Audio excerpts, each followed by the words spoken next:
Welcome Hello. to episode 4. What's that? How are we feeling today? What's four in French? Cat. That's not right, but that's all right. How are we feeling, everyone? How are you today? Me? You know what? Yes. I'm feeling... You mean me or Steve? That guy in the background. The guy of my shoulder. It's my dad. Bruce, what are you doing? Brucey. Yeah, no, I'm good. I'm getting on with it. Got a lot to talk about again. We've got a jam-packed episode, we seem to say every episode. Jam-packed. Jam-packed today. Relevant content. We're in for a 25-minute again. I do declare. Do you know Is that from Vine? No, that's not from Vine, actually. That's just me. I think that's Foghorn Leghorn from Looney Tunes. I sit. I do have to address the robes. We've changed robes every time. I don't want our viewers to think that we have more than 3 robes, because I don't. Actually, that's a lie. I think I have one more. I think I have a silk one. But that's for the After Dark podcast. That was a bit later.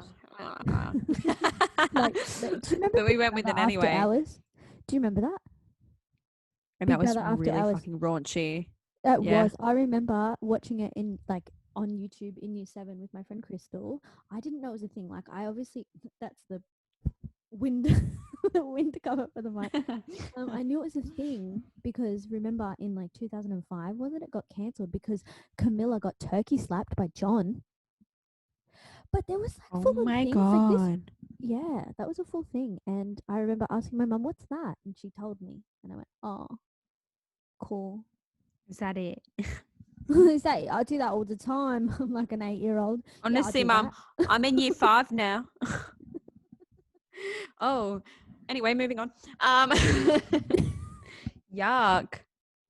Is Big Brother in other countries? I feel like it is. Is it still going? Speaking of BB UK. Oh, iconic. Celebrity Big Brother UK. Okay. I was going to say that would be hardcore. I feel like Geordie Shore was so much crazier than Jersey Shore. I love Geordie Shore. I don't really like Jersey Shore. It's a bit absolutely, but I love Geordie Shore. Mm-hmm. I love Geordie Shore. I couldn't agree more. I love Geordie Shore. I've never been. I want to travel there. I've not done a lot of traveling. You've been. We actually did travel together at the start of this year before the pandy. That was an unusual holiday. That was an unusual one, but it was good. It seemed to be like one of the most unlucky holidays I've ever been on. But still amazing. Yeah. We still had a lot of fun. And I think I'm gonna get into the origins of that. Okay, so last year in July, I started uni. So did you. And there's a compulsory subject you have to do when you're getting an arts degree, which at the time we both were. And I didn't go to my first lesson, which is cool, because I had an allergic reaction to some mascara, so I couldn't see, and I didn't make my first day of uni. Now, week 2 comes around, and we get into groups, and we split up based on your degree that you're getting within the arts, and I think I was just getting straight arts, and obviously you were too. And this girl says to me, "Where are you from?" And I say, "Shell Harbour." And she says, "Oh, you should carpool with us," and points to you. And I say, "Yeah, right, I'll do it." And I guess I took over because we don't really talk to her anymore. No bad blood. And we were, what was it, week 3 or week 4? I think it was week 4. I think we're more responsible than week 3, you know. Week 4, something happened. We were saying, let's go to Uluru, very random. And then it turned into, let's go to New Zealand. And we booked it. So we booked this holiday within 3-4 weeks of knowing each other. Yeah, I mean, and we booked only the flights as well to Christchurch, and that was it. And that was it for months until about this time last year, 4 weeks before leaving. pretty much. And we booked, we booked the flights and then we booked the Wicked van, which was a nightmare. We didn't pay for it until about this time. We didn't book anything else until about this time. And that was so much. The Wicked van was terrible. It was like sleeping on a gym mattress. Okay, we did it for one night and one night only, and drove straight from Lake Tekapo to Queenstown and got an Airbnb. Yep. Remember, we had to stop in Twizel first because we were like very, very close to running out of petrol. And we stopped at that little dodgy self-serve couldn't get it to petrol work. station, and we couldn't get it to work. I'm sure there was like a logical way of getting it to work. Yeah, there was, remember? Because we were trying to use our Australian cards, and then someone in Queenstown told us, no, you have to press credit. Yep. So it would have worked the whole time. We just didn't know how to use our cards overseas, which is hindsight. What baffles me, though, hindsight, it's a great thing. What baffles me, though, is because we were stood there for a good 15 minutes with an empty tank. How did we not try the other buttons? How did we not like, Google? Exhaust all options before driving 40 minutes to Twizel. What I think happened was it was an old, dingy, like standalone, unattended petrol station, because New Zealand, like your petrol stations are like every 100 Ks, whatever. Not literally, but they're very spaced out. And we were like, fuck, this one's so old, it doesn't work. Obviously, it works. Obviously, if it didn't work, it would be shut down. Hindsight. Hindsight 2020. Oh my God. We said that a lot on that trip. We did say that a lot on that trip, but that was very good. And then another highlight I'd like to bring up from the NZ trip is after we had booked the hostel, we found out how dodgy it was. Then we ended up walking in the streets because we wanted to get out of this dodgy hostel so bad. We ended up walking in the streets at about 7 a.m. the next day in our pajamas, trying to find someone to get dressed. And also trying to find somewhere to stay, which only led us to the world's dodgiest campsite. It was meth head galore. Do you remember that? Oh my God. Yeah, and there was scary. Not even like no phone reception. And no reception desk. You literally deposited money into this into a wooden box jar. Yeah. Like a letter, like picture a letterbox that Winnie the Pooh wrote on. Okay, like 100 acre woods, but with a K sort of thing. It wasn't for me. It was not for me. And then we booked an Airbnb. We had the sickest Airbnb. She was mad. Cherries. She offered us cherries on our last day. But picture this, us two driving around New Zealand in a mystery machine. A mystery machine which we ended up reversing into somebody's caravan. Apparently. And by we, I mean me. Allegedly. And I mean, the blue paint was a bit of a giveaway. But I don't think that was a dead giveaway. I don't think that was us. Yeah, I mean, they put that there. I think they moved their caravan. And going back to last week's episode, I feel like we should get Kim K onto this with her new law degree. Well, her brand spanking new law degree. Well, what had happened was I messaged my mum straight away being like, oh, this happened. What happened was, where did you go? You went to Milford Sound for the day, didn't you? I did, yes. You went to Milford Sound, and because I have a bit of a bus and boat sickness, I didn't go. I went in a fucking sensory deprivation tank for the day. And I just went in and just sat there for 6 hours and waited for you. No, Bribed your senses. Once I dropped you off at the bus stop, I think I went inside for a bit, ate some probably 2-minute noodles, and come out and I noticed a note on the windshield. I was like, what the fuck? It was in a plastic Ziploc bag. And I go, what the hell? It's like, hey, it looks like you've hit our caravan. And I turn around and go, yeah. So it does. It does appear we've hit your caravan. And that was the first time I'd driven the car when we were staying there. So that's the only reason we know it was you. Because you were the only one who had driven once we'd gotten there. That's literally the only reason. I still don't believe it. Because you would have heard it. That was a decent sized scrape. How did we not hear it? Did we sleep drive? How did we not hear it? No, surely not.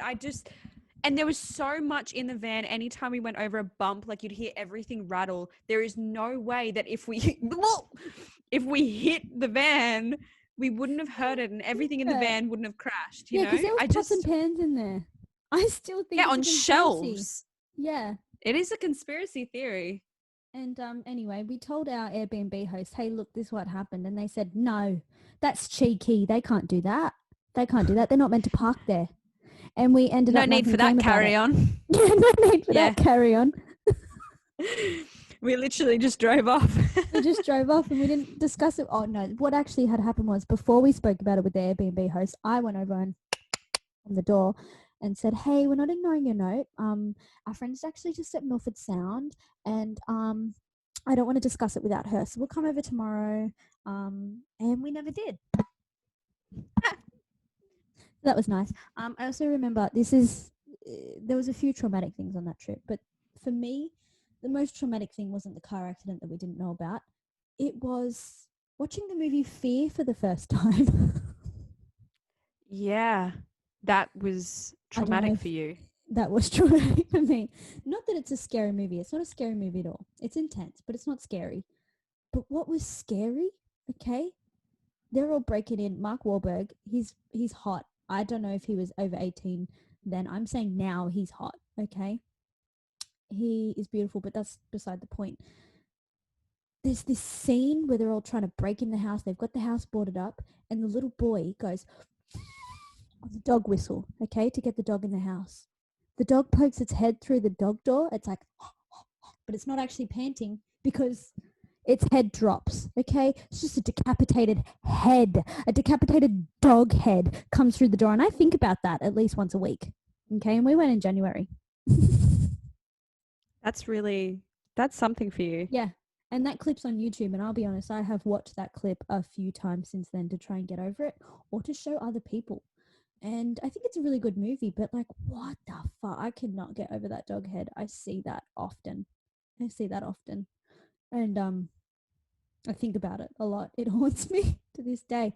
But I'm just going to go ahead and say it. I think the most traumatic thing for you was the haunted house. I don't want to talk about it. I can't talk about it yet. I'm not ready. I mean, you can talk about it, but I'm not ready to. I can't bring it up. So what had happened was we went to this ice bar, you know, like the ones where you go in the big coats, which you couldn't do now because of the Panduski. Why do I keep calling it that? No way. Yeah, I mean, that makes sense. You wouldn't be able to go to the bar, I'm sure. Oh, actually, New Zealand's fine. Jacinda Ardern handled it really well. Oh, yeah. So, yeah, that's right. They're probably still going to ice bars. Only half a case there, so. Yeah, like half a case. This guy got a cold and they went, "Oh, it could be coronavirus." And it wasn't. 0.5 of coronavirus. 0.5 of a mil. And anyway, we went to this ice bar, which I'll talk about that first. That was amazing. There was this lady there who barely spoke English, and we would dance, and it was so cold. Oh, yes. Get the hands going. Get the hands going. And it was amazing. And I miss her. And she took photos with us. I hope she's doing well. I hope she's doing well. Anyway, we leave this ice bar after having the best sour pear cocktail I've ever had. And I think about that often too. Yep. And there's this ad for a haunted house at the front in like the reception area of this ice bar. And you go, should we go there? And I think nothing of it because whatever, no big deal. We arrive, we pay, and I find out that haunted houses are your biggest fear. I'm all about facing my fears, and I just thought, you know what? We're in New Zealand. The world is my oyster. 2020, it's a new year. Might as well face it. And we got in. So what you do is you go in, and there's a point where they take your photo like halfway through. We didn't even reach that. We go in, and I press the button to turn the lights off. Okay. And then there's this guy, he goes on your leg and you go, "Fuck off, cunt." Don't fucking touch me. So loud, just telling him, get fucked. Like swearing at this guy. And there's this thing you have to do is everyone in your group has to put their hands up and say, "I'm a chicken, I chicken out," or whatever the fuck it was. And I go, do you want to, you're like grabbing onto my waist, like holding me by the waist so tight, like, and I'm like, what is going on? I did not expect this. And there we go. And then anyway, we leave the haunted house, and this fucking thing with a huge hair and like what I can equate to a Dobby Hessian sack walks in, come with me, chickens. Do you remember that? I do remember that. I love the fact that we didn't get far enough in to exit from the exit. We had to exit from the front door. Right from Look, okay, I'm hindsight. I don't like haunted houses. I don't think I'll ever go in a haunted house again. I will. I absolutely will. But I will exit the front door. Yeah, and you will be there. Yeah, in front of me, protecting me. I just want to remember that you just were abusing this guy. No one touched me. I didn't feel anything. I didn't even know anyone was there. I just couldn't see. And I was like, oh, this is a bit trippy. I can't see anything. Obviously, someone's brushed up on your leg and you got so aggressive straight away. Like, back off. The thing is, it was probably my own coat. It wasn't even anyone. And I was just swearing at myself. I'd love to see the night vision footage from that. That would be so funny. So that is me in my fight mode. Yeah, you obviously not flight. That was very funny. We both face fears because I'm terrified of heights. We went bungee jumping. Yes. We did go bungee jumping. Remember when we were signing up, we were originally going to do the giant swing. Yep. Which I wasn't scared of because I thought there's tension quicker. You know what I mean? Mm-hmm. But then you were like, oh, fuck, I'm going to do bungee jumping. And I thought, well, she's doing it. I got to do it. And I asked the lady, I was like, does it hurt your neck? Fucking idiot. I didn't think they'd let you do something that gives you a severe neck injury, I think is how you responded. And you were correct. And I remember going to this place. They weighed us, which was invasive. They put your weight on your hand. Okay. That was invasive. Yep. But they rounded it up. Did you notice that? I don't know because I wasn't paying it. I got issues. I don't want to pay attention to what says on my hand. You know what I mean? So that was a lot for me. And there was this really like tough looking guy at the top, and he was playing his music. And what was his music? Taylor Swift. T-Swift. So we jumped up a bridge to Love Story. I think I did it to what's that one? Shake it off, shake it off. Is that it? Dun, dun, dun. So tall and it's a mess. Hell, what's that one? Wildest Dreams. I jumped off the bridge to Wildest Dreams, but I would like to say that I wasn't scared. Once we got up there, we were like, wow, encouraging these people. There was this girl going, and we were like, bitch. She went fetal, didn't she? She went fetal and stayed there for a long time. And then that's when I started to go, oh, this is a bit much, but I thought, fuck it, it's fine. I get up there, okay? No, actually, we're going to talk about when you get up there. You go first, which is fine, brave, whatever. Instead of saying waving to the camera, that's what you do. You give the camera the bird. You flip off the cameraman.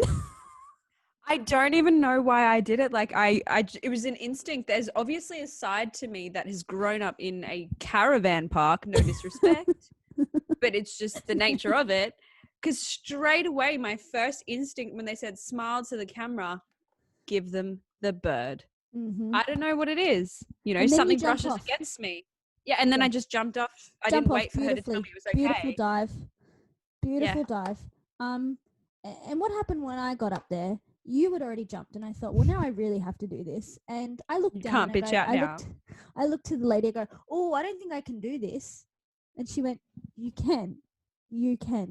And she told me, she encouraged me through it. And I went, I don't think I can do it. And I just sort of chilled. The rope is very heavy, okay? And I lost a bit of weight. I'm a slender lady now. I think the rope's far heavier than I am. And it pulls and pulls and pulls. And I fall. I didn't jump. I fell. The rope pulled me. So I'm like ragdoll in the air, and all I can hear is wildest dreams I have. Oh, horrible. What nightmares are made of. It was very fun, and I would do it again. Would you really? Would you do it again? I would do it again. I wouldn't do it again. Playing. Really? I know. I'm devo that my song was Love Story. Yeah. That did not get me in the mood to jump off a fucking bridge. No, and then what happened was, so then at the end, you pretty much grab a stick, because we did it over water.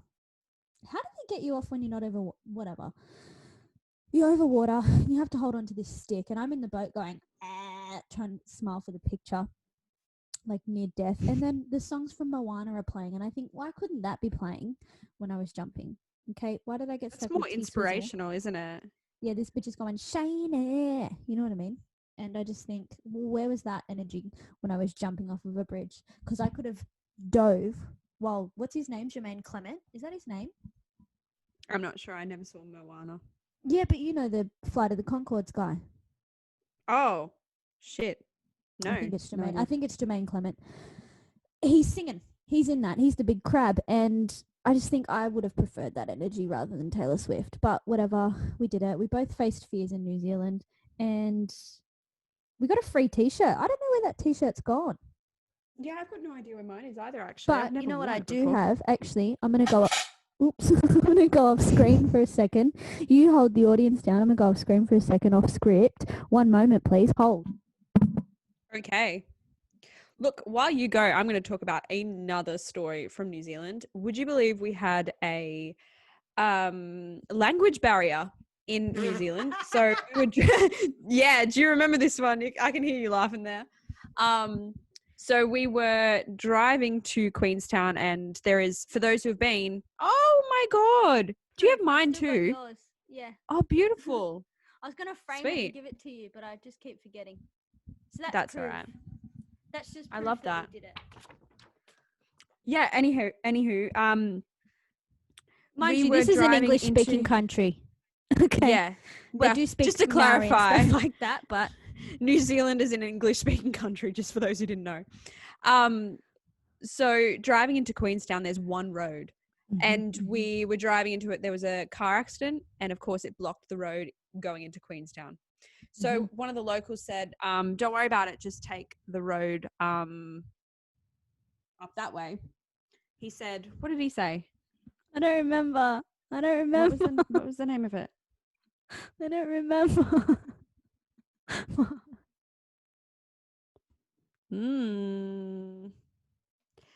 This is the whole story. It's the whole story, and we've forgotten it. There was more than one language barrier. I thought you were talking about a different one. No. If you want me to bring that up. Go for it. We got our nails done in New Zealand. Oh my God. Please bring that one up.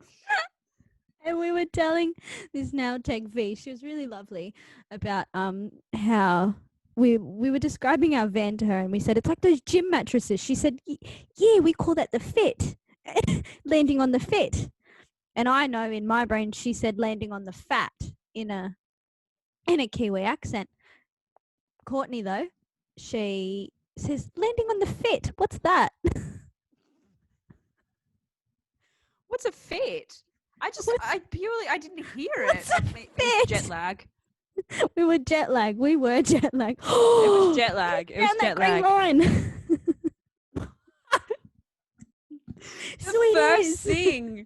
The first thing we got told when we landed in the airport, we were walking through customs, and the guy said, "Have you got anything to declare?" And we said, "No." And he said, "Sweet is, rip down that green line." And we were like, "No, surely not. And then we get to our hostel. We stay in like a pod hotel, and this guy, oh my God, says, free Wi-Fi, no password. It's like, this isn't real.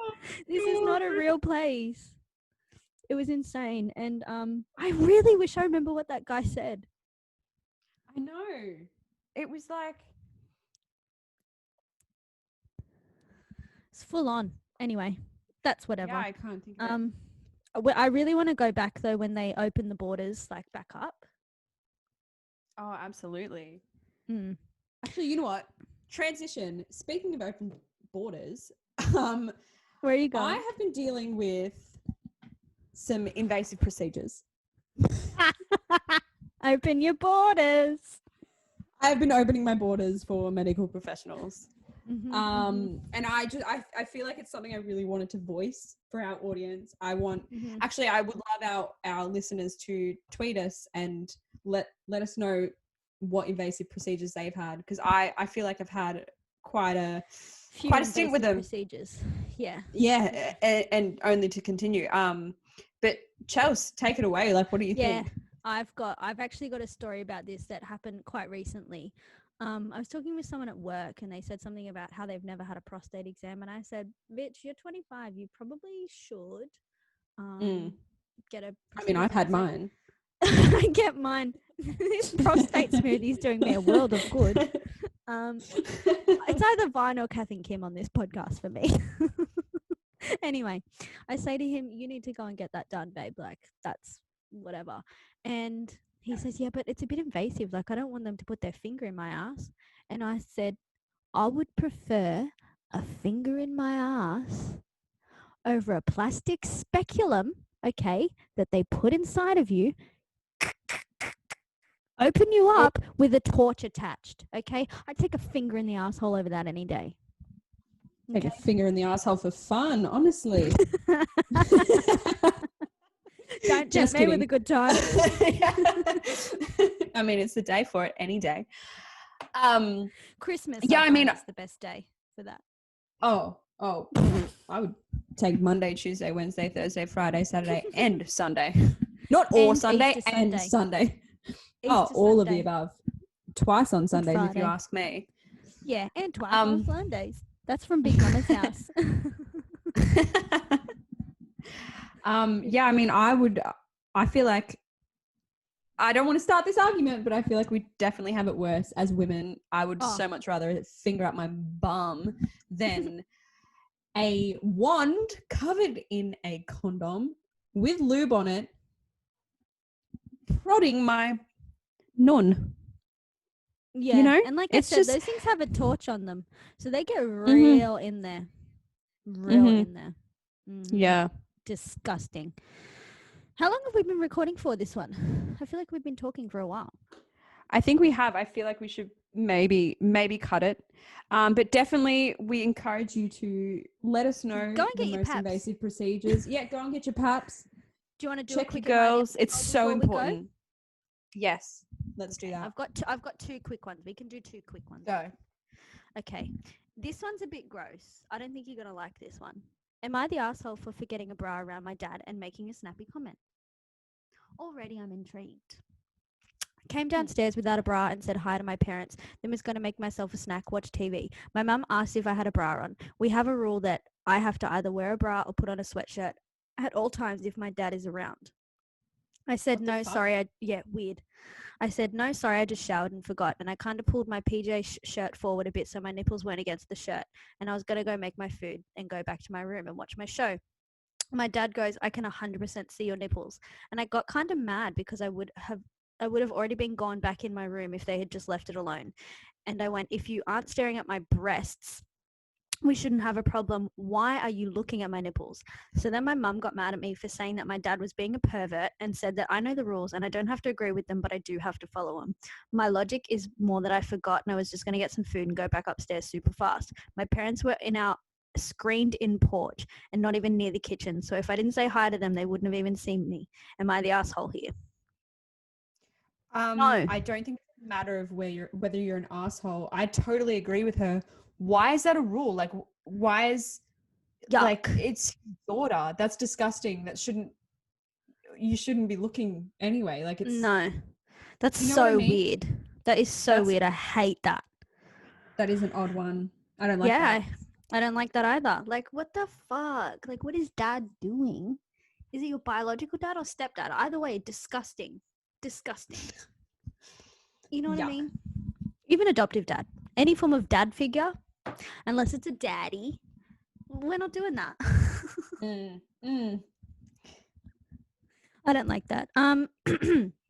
So no, you're not the asshole, but I don't know how old you are. If you need money to get out of that house, I can't help you. I'm poor, but I'm sure we can set up a GoFundMe for you, babe. That's fast. Yeah. Am I the asshole for not respecting my dead dad's wishes? Okay, so I don't think I am the asshole, but I don't get how my family could think differently. So 4 years ago, I converted to a religion different to my Christian family one. Everyone blew up about it, screaming, crying, threatening me physically and emotionally, so I just kept it a secret. A couple years later, my dad died, but was very against this conversion. It was chaos after he died. Affair, babies, convincing his family, my mum wished cancer on him, etc., etc. I've been pretty much, I'm not sure what that's meant to say. I've been pretty much dealing with the financial stuff alone and emotional support from my partner and friends. I met a great guy not long after, and we've been together for over 2 years now and are engaged. He's of the same religion as me. Family are completely against it because he's Asian, I'm black, and not a Christian. They keep stressing that my dad died against it, so I should do as I'm told. It's gotten to the point where I'm afraid of physical violence around them, and already am. But am I the asshole in any way here? Mm-mm. No, girl. You need to get emancipated. She's 29 though. Like, cut them off. Cut them off. There's a point where you think, do I need them? No. There's a point where you think, do I need them? And at this stage, babe, no. Get rid of him. Do not. Start your own family. Start your own life. Start your own family. I just think, let's move on. Let's not. Like, who cares? This is what I mean. They're American, for sure. And I could talk about this all the time. America is weird. That's another thing I'm going to bring up every episode. What? That's another thing I'm going to bring up every episode, okay? America's weird. It is so weird. And I think why is my phone going off? I think I'm going to leave it at that. I think that's where we're going to leave this episode. Leave it open. Leave it open to questions. Let the listeners think, is America weird? Let us know on Twitter. Do you think Americans are weird? I absolutely do. I'm just going to pop that out there. I think that is a good thing to start. Mm-hmm. We need our listeners to let us know what you think. Invasive procedures, number 1. Tell us your horror stories. Number 2, tell us how much you hate Americans. Just kidding. I don't hate Americans. Americans. No, we don't hate anyone. I just hate America. And on that note, we'll see you on episode 5.